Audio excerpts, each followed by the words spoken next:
ससुराल में धनिया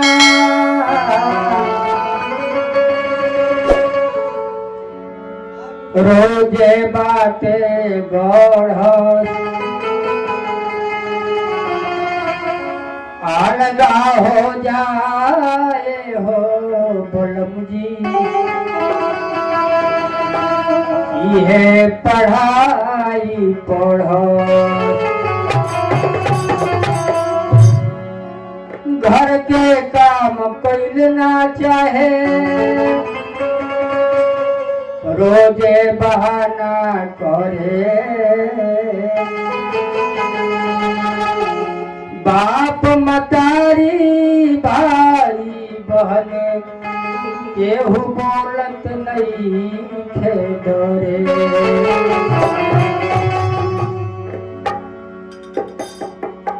एक जना कहत कि का कही हो जब से हमरा घर में आयल बिया तब से तहलका मचा दिल बिया कैसे कहता रहन और लिपल पोतल घरवा खर खून करेले लिपल पोतल घरवा खर खून करेले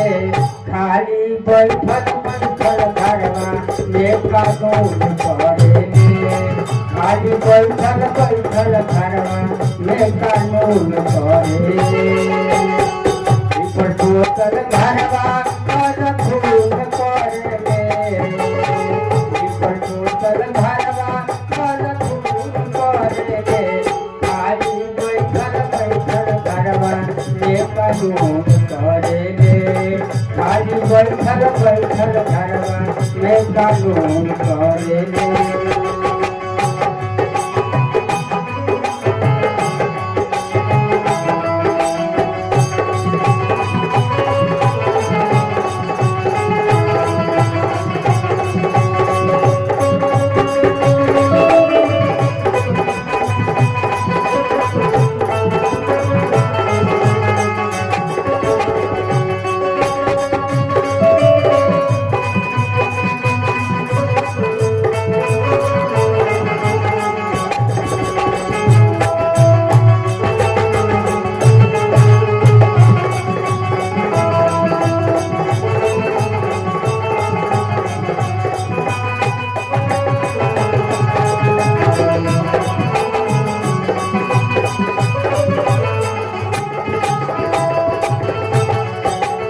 और का कहता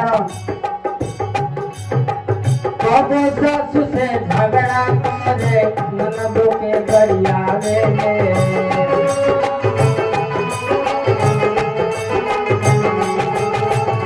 ससुर जी के झाड़ू डाले ससुर के तड़ियावे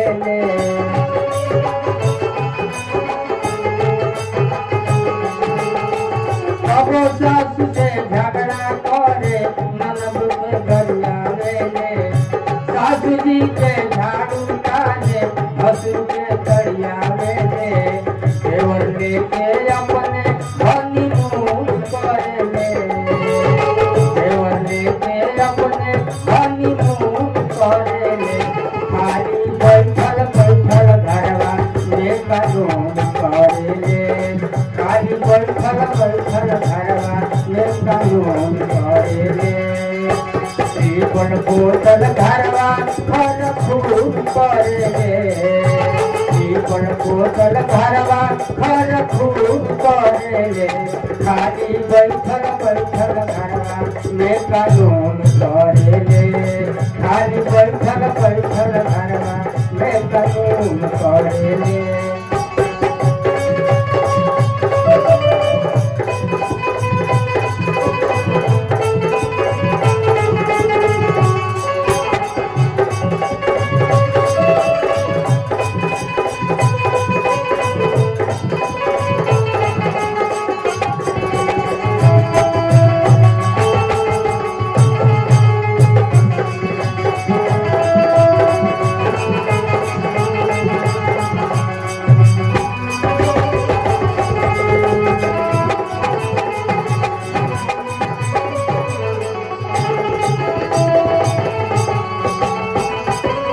और क्या कहता हम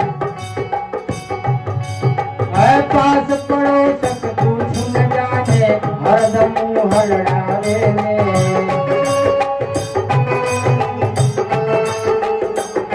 टच मोबाइल लेके रोजे वीडियो कॉल बतियावे में पास पड़ोस कुछ न जाने हरदम मुँह लड़ावे में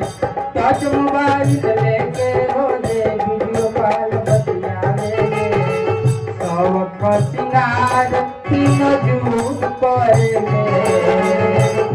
सब खसिंगार तीन झूठ करे में खाली बैठल बैठल घरवा में कानून करे में खाली बैठल बैठल घरवा में कानून करे में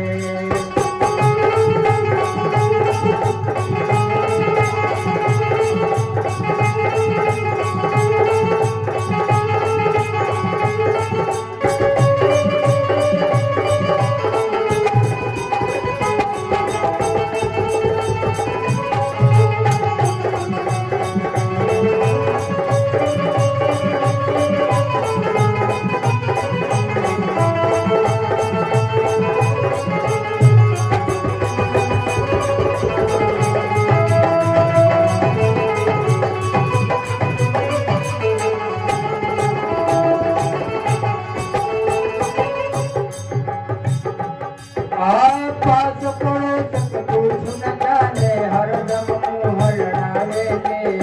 टच मोबाइल लेके रोजे वीडियो कॉल बतियावे में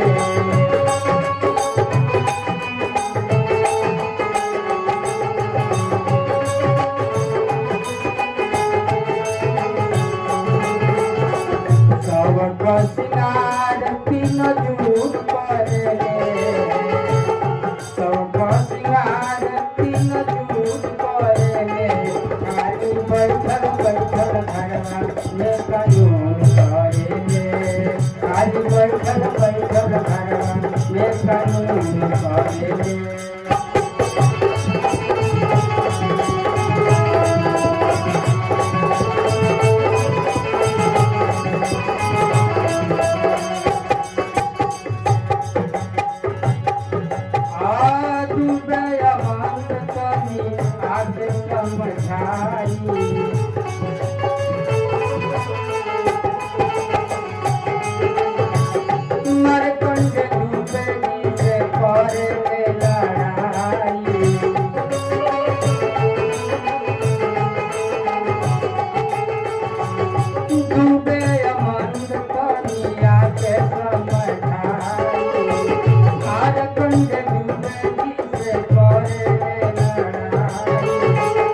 सब कर बात अनसुन करेंगे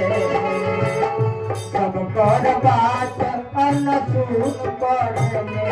खाली बैठल बैठल घरवा में कानून करेंगे खाली बैठल बैठल घरवा में कानून करेंगे पीपल बोतल घरवा हर फूल करेंगे पीपल बोतल घरवा हर फूल करेंगे खाली बैठल बैठल घरवा में कानून करेंगे खाली बैठल बैठल घरवा में कानून करेंगे खाली बैठल बैठल घरवा में कानून करेंगे खाली बैठल बैठल घरवा में कानून